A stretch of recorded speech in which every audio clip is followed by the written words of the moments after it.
I'm going to tell you about a book that changed my financial life, and you're never, ever, ever going to guess which book it is. One book that took me from saving primarily in US dollars to saving in real estate, Bitcoin, skill building, and even, dare I say, whole life policies. A book that converted me from very anti-debt to actually more okay with debt than I ever thought I would be. So what was the book? In 2017, I started dating my now wife, who is Austrian. That's a country without kangaroos. In the Vienna airport, I stumbled upon some German history books in an English bookshop. I thought it might be good to know a little more history of the region if I were to be spending more time here. I bought a book and started reading. That book was The Shortest History of Germany by James Hawes. Seems like a weird book to change a financial trajectory, right? So what does a German history book have to do with your money? Well, from 1921 to 1923, hyperinflation ran rampant in the Weimar Republic and wiped out millions of people's life savings. There were a couple of causes. The root cause was the bonds Imperial Germany had issued to fund World War I. Those bonds were issued at high interest rates.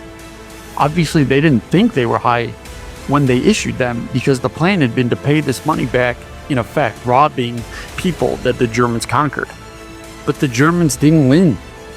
World War I concluded in 1918. The German Empire was no more, and the world saw the formation of the Weimar Republic.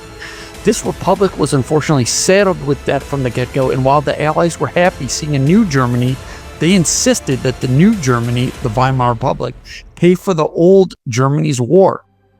Enter mass reparations to the victors, perhaps the straw that broke Weimar's back.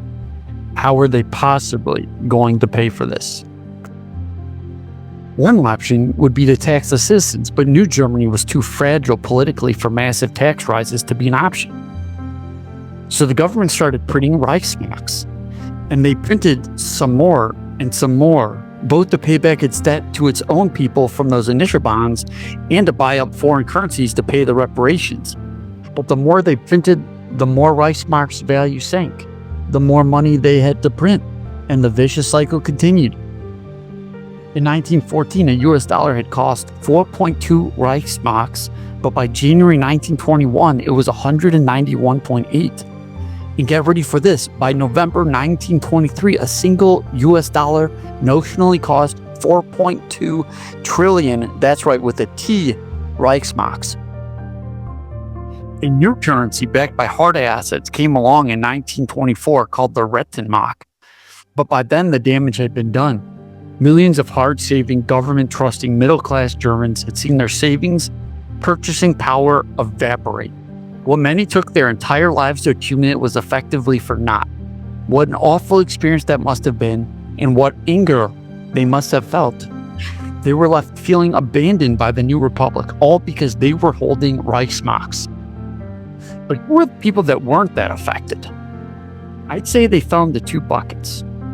Meet Axel, a person that had little to no savings and perhaps worked for day wages. He wasn't really affected as he was always spending money as quickly as it came in.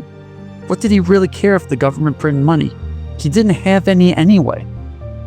Wolfgang, on the other hand, but also relatively unaffected, was a business owner who owned the land of his operations and was able to weather the hyperinflation because he owned assets. His prices were able to be shifted up, and the land that his business sat on went up in terms of Reichsmarks. The land hadn't changed. The Reichsmarks had. Don't let this be you. Sell fiat and buy and invest in real assets.